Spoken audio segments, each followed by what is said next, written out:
The most expensive poker lesson in Las Vegas history cost Yul Brynner $85,000, his reputation and his standing among the entertainment elite who controlled the Strip. It happened on a Tuesday night in November 1963 at the Sands Hotel's private high-stakes room, where the real power players gathered after the tourists went to bed. Brynner had walked into that smoke-filled chamber, convinced he was about to teach Dean Martin a lesson about real gambling, about what it meant to be a serious player in a serious game. Instead, he learned the hardest truth in Las Vegas. In a city built on calculated risks and ice-cold nerves, there was no one colder or more calculating than the king of cool. What happened in the next 4 hours would become legend among those who mattered, a story whispered in boardrooms and backrooms about the night ego met expertise and lost everything. The Sands Hotel after midnight was a different creature entirely. The real action moved to the Constellation Room on the 3rd floor, a sanctuary of mahogany paneling and leather chairs that had witnessed more fortunes made and lost than most banks. This was where casino owners, mob associates and entertainment royalty gathered to play games where a single hand could buy a house or cost a career. The air hung thick with cigar smoke and tension, amber lighting making everyone look richer, more dangerous. Waitresses moved like ghosts, delivering drinks in crystal glasses, understanding that discretion was survival. The walls held more confidences than a priest's confessional. At the center sat the poker table that mattered most, green felt where 6 players gathered. Tonight, 5 chairs were occupied by men whose combined net worth could have funded small nations. Frank Sinatra, with his characteristic confidence, cigarette dangling like a question mark. Joey Bishop studying cards with chessmaster intensity, 2 casino executives whose names never appeared in newspapers, and Dean Martin occupying his customary seat with relaxed authority. Dean had been playing here for 7 years, since the Rat Pack made the Sands their headquarters. He understood the unwritten rules, the subtle hierarchies, the way money and power flowed through every hand dealt. But tonight, that code was about to be challenged by a man who had never learned the difference between commanding respect and demanding it. Yul Brynner arrived at the Sands at 11:47 p.m., riding higher than he had ever been after the Magnificent Seven made him Hollywood's highest-paid Western star. He carried that success like a weapon. He entered with the swagger of a man who had never met a room he couldn't conquer. The famous shaved head gleamed like polished marble. His piercing eyes surveyed the tables with a general's calculating gaze. He wore a perfectly tailored black suit and moved through the crowd with unconscious arrogance. Brynner had heard about the high-stakes game upstairs. Tonight was the perfect opportunity to establish himself among powerful men who measured themselves against each other. In his mind, poker was just another performance stage where talent could triumph over luck. What Brynner didn't understand was that the Constellation Room operated by rules enforced by men whose word could end careers. This wasn't gambling, it was politics and warfare conducted with playing cards. When Brynner approached the private elevator, the security guard looked him up and down. "Private game tonight, Mr. Brynner. Invitation only." Brynner's smile was sharp. "I don't need an invitation. I'm Yul Brynner. Tell Dean Martin that Yul Brynner would like to join his little card game." His voice carried the authority of a man accustomed to having requests treated as commands. 20 minutes later, Brynner walked into the Constellation Room like a conquistador, entering new territory. The conversation at the poker table paused as the other players looked up to assess the newcomer. Frank raised an eyebrow. Joey stopped shuffling his chips. The casino executives exchanged glances that spoke volumes about their opinion of unexpected guests. Dean Martin looked up from his cards with the mild interest of a man observing an unusual but not particularly threatening species of wildlife. "Yul, didn't know you played poker." "There's a lot you don't know about me, Dean." Brynner pulled out the empty 6th chair without waiting for an invitation. "I hear this is where the real players come to test themselves." The subtle emphasis on real players wasn't lost on anyone at the table. Brynner was drawing a line, suggesting that whatever games he had been playing elsewhere weren't worthy of his true talents, and that this table represented his first real challenge. Dean nodded to the dealer, a thin man named Eddie, who had been running games in this room since before most of the players were famous. "Deal him in." Brynner sat down and immediately began establishing his presence in ways that revealed his complete misunderstanding of the game.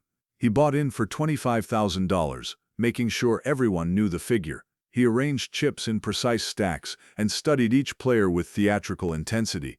"Interesting group," Brynner observed, lighting an expensive cigar. I'm curious to see what level of play you maintain here." Frank's eyes narrowed. Briner was exhibiting all the warning signs of a dangerous amateur: too much confidence, too much money, too little understanding. Dean simply smiled. "I'm sure you'll figure it out as we go." The first hour revealed exactly what Dean suspected. Briner was competent, better than average, good enough for most games. He understood basic mathematics, could read obvious tells, knew when to fold and press. But competence and excellence were separated by an ocean of experience and psychology that Briner had never learned to navigate. More importantly, Briner was playing the wrong game entirely. He thought he was testing gambling skill, when he was actually participating in a complex social ritual where poker was merely the medium for revealing deeper truths about character and power. Dean watched Briner win and lose hands, noting emerging patterns. When Briner won, he made comments about play quality and European gaming superiority. When he lost, he blamed bad luck or inferior cards. After 2 hours, Briner was ahead by $8,000, enough to make him confident, not careful. "You know," Briner said, arranging his chips with the precision of a museum curator, "I expected the legendary Dean Martin poker game to present more of a challenge. Perhaps Las Vegas has made you all a bit too comfortable with mediocrity." The words landed in the smoky air, like stones thrown into still water, creating ripples that spread out in every direction. Frank stopped shuffling his chips. Joey's perpetual smile faded. The casino executives looked like they had just witnessed a man walk naked into a church. But Dean Martin didn't react at all. He simply took a sip of his drink, scotch, neat, no ice, and studied his cards with the same mild interest he had shown all evening. "Mediocrity's a funny thing, Yul," Dean said finally. "Sometimes it looks like expertise to people who don't know the difference." Briner laughed without warmth. "Meaning?" "Meaning poker isn't really about the cards. It's about reading people. And some people are easier to read than others." The challenge was unmistakable. Dean wasn't questioning Briner's poker skills. He was questioning his ability to understand what was really happening at this table. Briner's smile became predatory. "Then perhaps we should make this more interesting. Raise the stakes to a level where reading people actually matters." The room went silent. This wasn't just raising stakes. This was declaring war. Frank Sinatra leaned forward. "Yul, you sure you want to do this? Dean's been playing this game since before you knew Las Vegas existed." But Briner was beyond listening. The combination of alcohol, ego, and adrenaline had convinced him he was about to deliver a humiliating lesson to the king of cool. "I'm quite sure, Frank. Unless Dean doesn't feel confident enough in his legendary poker skills to accept the challenge." Dean Martin looked at Briner for a long moment, studying him like a scientist, examining an interesting specimen. Then he reached into his jacket. "Eddie," Dean said to the dealer, "count out 50,000 from my account. Mr. Briner wants to play one hand for everything." As Eddie shuffled with trembling hands, Dean lit a fresh cigarette, took 3 sips of scotch, and adjusted his tie, the same ritual he performed before every big hand. But tonight was different. Dean wasn't nervous. He was interested, the way a chess master might be interested in a complex endgame. The cards were dealt. 5-card stud, the purest form of poker, where skill mattered more than luck and psychology trumped mathematics. Briner looked at his cards and couldn't suppress the tiny smile that flickered across his face for exactly half a second, long enough for Dean Martin to read it like a billboard. Dean looked at his own cards with the same mild expression he had maintained all evening, revealing nothing. "Your bet, Mr. Briner." Briner studied his cards again, mentally calculating odds, considering possibilities, weighing risks against rewards. What he didn't realize was that Dean Martin was reading all of these calculations in the subtle changes in Briner's breathing, the way his shoulders tensed, the microscopic movements of his fingers against his cards. "I'll bet 25,000, Briner said, pushing chips forward with theatrical confidence. Dean nodded and matched the bet without hesitation. The dealer turned over the first community card. Briner's pupils dilated slightly, an involuntary response that he would have controlled if he had known he was being watched with the intensity of a hawk studying a field mouse. 30,000 more, Briner announced, his voice carrying the authority of a man who believed he was about to achieve a decisive victory. Dean Martin took another sip of his scotch, took a drag from his cigarette, and looked directly into Briner's eyes for the first time all evening. "Yul," Dean said quietly, "you sure you want to do this? There's no shame in walking away from a hand you're not sure about." It was the perfect trap, disguised as friendly advice. Brynner heard the words as condescension, as Dean trying to protect him from his own superior poker skills, as weakness masquerading as wisdom. "I'm all in," Brynner declared, pushing every chip he had into the center of the table. $85,000. Let's see what the legendary Dean Martin is really made of. Dean Martin smiled for the first time all evening, not the practiced smile of a performer, but the genuine smile of a man who had just watched an opponent make exactly the mistake he had been waiting for all night. "Call," Dean said simply. They turned over their cards. Briner had 2 pair aces and 8s, a strong hand in most circumstances, the kind of hand that wins more often than it loses. Dean Martin had a straight flush. The silence that followed lasted exactly 7 seconds, but it felt like 7 years.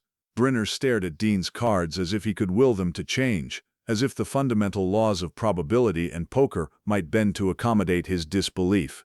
"That's not possible," Brynner whispered. Dean began gathering the chips with the methodical precision of a man who had done this many times before. Poker's funny that way. Sometimes the impossible hand is just the most likely one that nobody sees coming. Frank Sinatra let out a low whistle. "Jesus, Dean, that was beautiful." But Dean wasn't finished with his lesson. He looked at Brynner, who sat frozen in his chair, like a statue of defeated arrogance. "Yul, you want to know what happened here tonight? You played cards. I played you. You focused on your hand, your odds, your strategy. I focused on your breathing, your tells, the way you arrange chips when nervous versus confident. You came here thinking poker was about gambling. But real poker, the kind we play in this room, is about understanding people better than they understand themselves." Dean lit a fresh cigarette and leaned back. "You're a good actor, Yul. Maybe great, but acting is convincing people you're someone you're not. Poker is seeing people exactly as they are, underneath all the performance and ego, and what you are, underneath all that talent and success, is someone who needs to win more than you need to be smart. That need made you predictable, and predictable players lose." Brynner stood up slowly, his face pale, his hands shaking slightly. He had just lost more money than most people made in 5 years, but the financial loss was nothing compared to the complete destruction of his self-image as a man who could dominate any situation through sheer force of will and intelligence. "This isn't over," Brynner said, but his voice lacked conviction. Dean Martin smiled gently, like a teacher who has just helped a particularly difficult student finally understand a complex lesson. "Yes, it is, and that's okay. You'll be fine, Yul. You'll make more movies, earn more money, have more success, but maybe next time you'll remember that walking into someone else's world, and assuming you know the rules, is an expensive way to get an education." Brynner left the Constellation Room without another word, and never returned. The story spread through Hollywood within days, told with respect for Dean Martin's surgical precision rather than cruelty toward Brynner's defeat. Years later, Dean would always downplay it. "Yul's a talented guy who had a bad night at the poker table. Happens to everybody." But those who were there told a different story. They talked about the most elegant demonstration of poker mastery they had ever witnessed, the night Dean Martin proved that true expertise doesn't announce itself. It simply waits for the right moment and reveals itself with devastating quiet efficiency. The lesson of that Tuesday night wasn't about gambling or poker. It was about confidence versus arrogance, understanding your strengths versus overestimating abilities, knowing when to fight versus knowing when you're already beaten. Yul Brynner learned that some battles are lost the moment you decide to fight them, and that the most dangerous opponents never seem like opponents at all until it's too late. And Dean Martin? He learned that sometimes the greatest victories teach your opponents something valuable about themselves, even in defeat. That's what made him the king of cool. Not that he never lost, but that when he won, he did it with such style that even his victims walked away better for the experience.